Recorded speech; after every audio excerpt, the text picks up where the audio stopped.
ముందుగా అందరికీ మాతృభాష దినోత్సవ శుభాకాంక్షలు.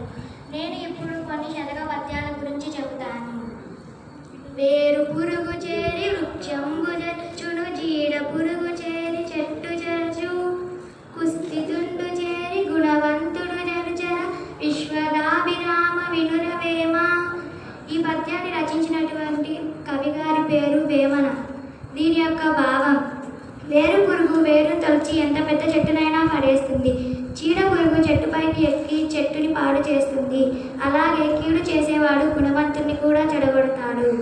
రెండవ పద్యం: సద్గోష్ఠియే సిరి అసగును, సద్గోష్ఠియే కీర్తి పెంచు సంసృష్టిని, నా సద్గోష్ఠియే వనగురుచును, సద్గోష్ఠియే పాపములను జరుచు కుమార.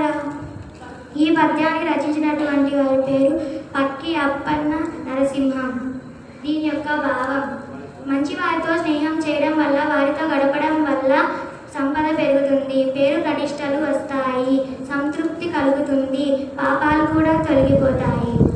ఈ అవకాశం ఇచ్చినటువంటి ప్రధాన ఉపాధ్యాయులు గారికి నా ధన్యవాదాలు.